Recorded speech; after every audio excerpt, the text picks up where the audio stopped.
Kane had that one in his back pocket. Fighting games. I love fighting games. Probably one of my favorite styles of gaming besides the JRPG and 2D spaceship shooters.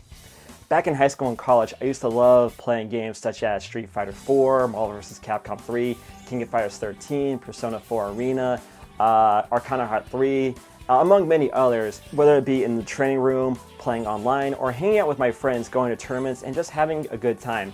Those are some of my most important memories playing fighting games growing up. But it seems that in the previous generation of games, I'm talking about the PlayStation 4 and Xbox One series of games here, is that I've really fallen out of love with the genre. Yes, I have bought and played and reviewed a lot of fighting games on this channel, and I do give them favorable reviews, but honestly, I just play them for that review and I never touch them again. Is it just life, or is there something deeper here that we can learn from my falling out with fighting games?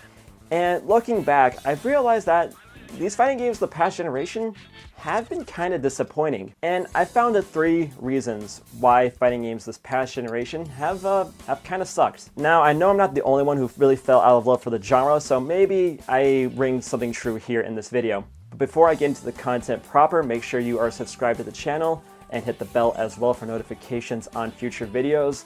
And if you're not already, hit me up on social media, Twitter, Instagram @zmings. I'm very active on the Instagrams, posting a lot of content on there.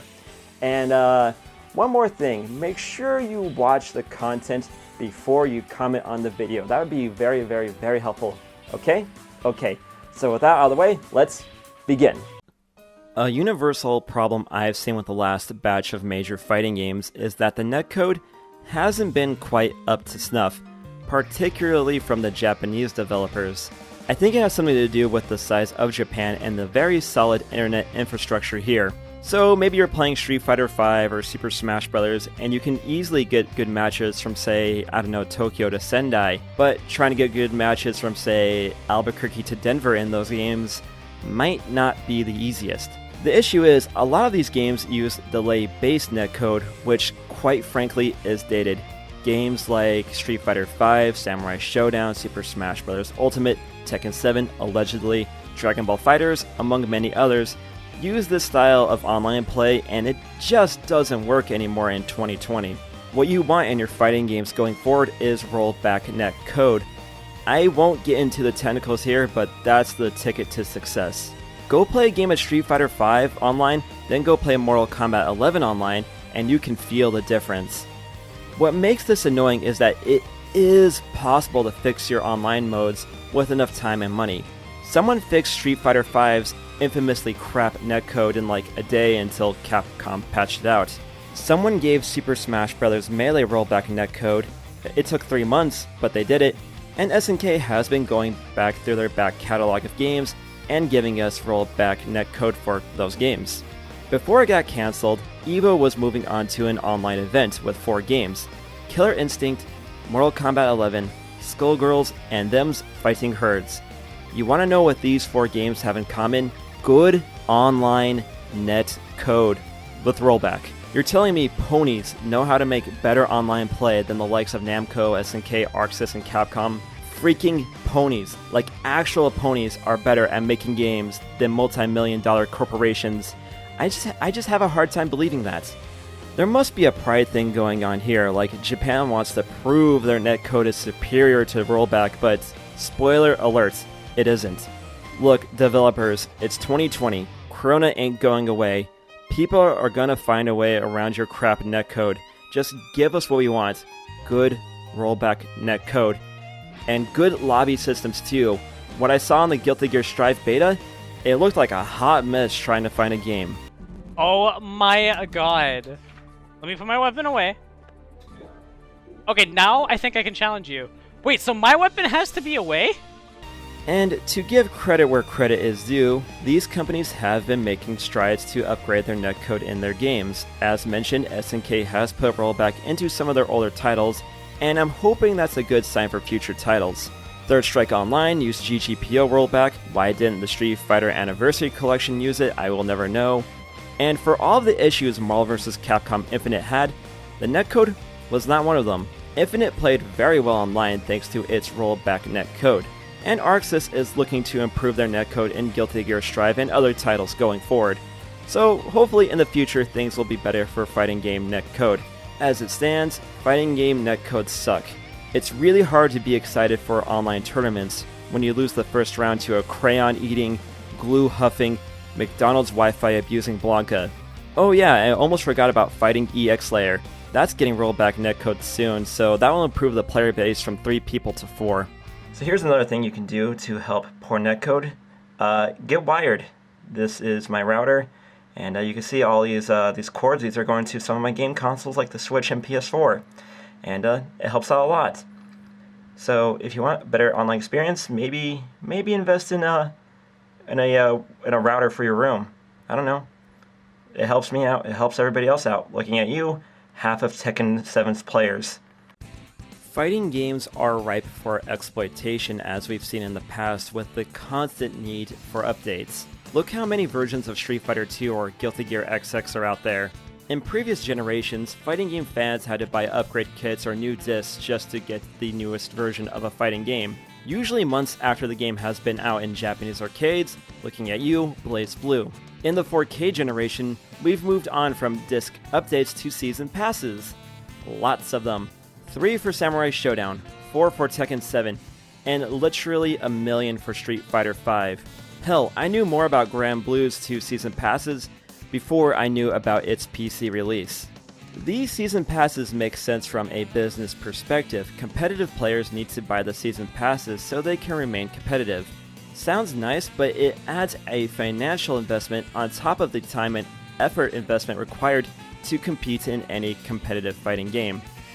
Let's look at a few examples.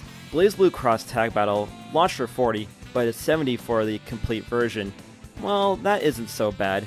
Tekken 7 cost $100 for its deluxe edition, same with Granblue. And there's nothing saying that these games won't get more season passes in the future, so goodbye to another $15 or $20. And Mortal Kombat 11, for all the things it did get right with its netcode and online modes, a lot of people looked at its Aftermath DLC as kind of a waste and not worth the $40 asking price. And then there's Dead or Alive 6, which is just, yeah.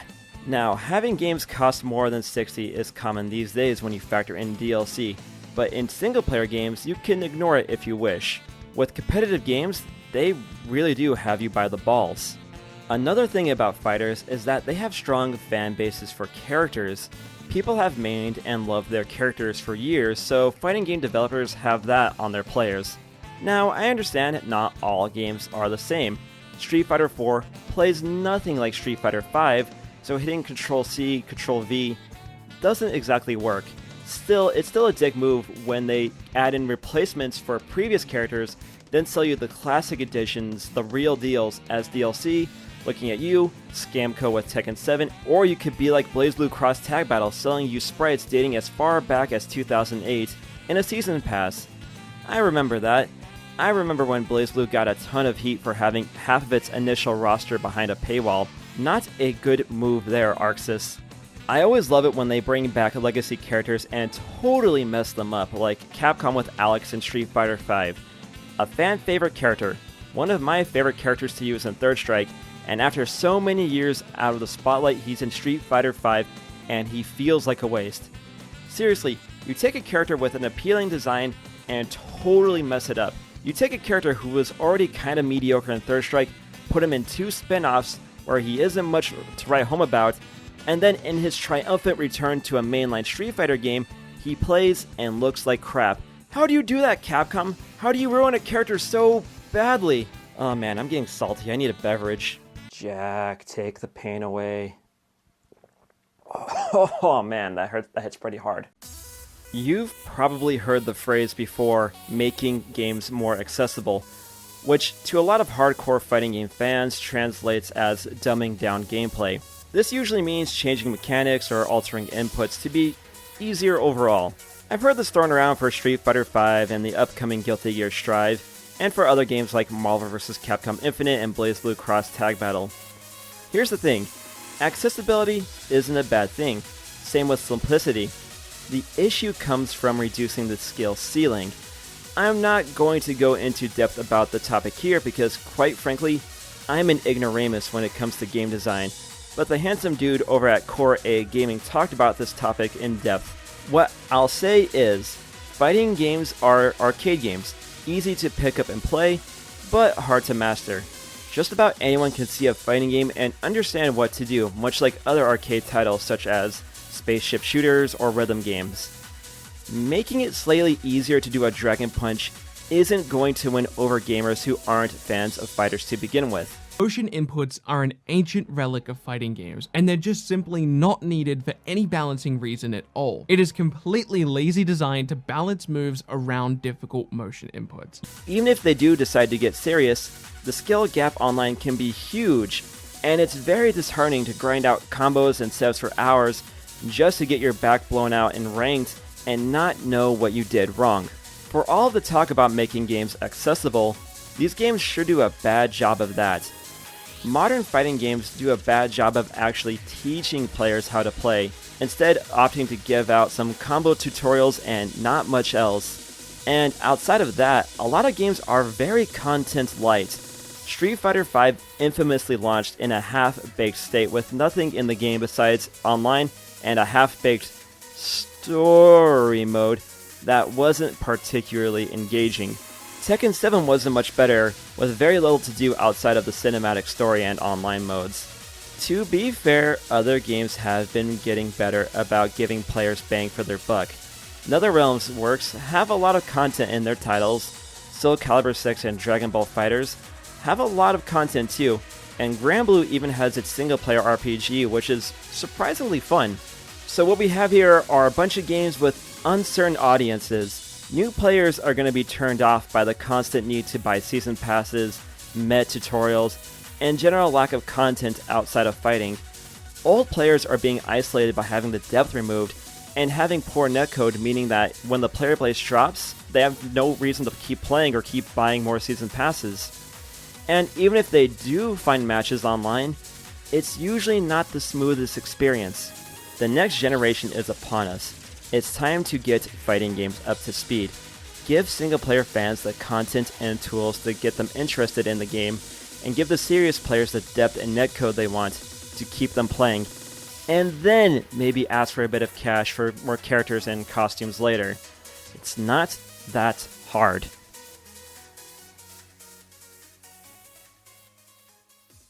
Look, if you're having a hard time taking a grown man in a Bubble Bobble t-shirt seriously, drinking a Red Bull and whiskey out of a Kirby glass, talking about fighting games, can't help you there. It's 2020. This is just the state of things now. Here's the thing. When I look at my criticisms of these games and games I have criticized in the past, people are still buying these games and still falling for these schemes. Tekken 7 has sold like, what, 5 million units? All of NetherRealm's games, they do sell very well despite having a lot of issues with them in terms of the business side of things. BlazBlue did really well for itself too, and Street Fighter V, despite having a somewhat of a low in sales early on, did make its money in the long run. So what these fighting game developers are telling us is that fans are okay with them taking advantage of their fans. And you know what? You don't have to be that way. You cannot buy these games. You cannot support these games. Speak with your wallet. Speak with your voice. Let it known that you're not content with how fighting games have been going the past generation. And I'm hoping in the PS5 and the Xbox Series X, or whatever stupid name they're calling it, fighting games become better. We deserve better as fighting game fans. And yeah, I just hope for the best. I did watch that Japanese fighting game developer live stream, and it was pretty cool to see something like that. It didn't really inspire hope in me because they didn't really address some of the issues that I and others have had with fighting games. So I don't know. Again, we'll just have to wait and see. I guess I'm done with the video on that note.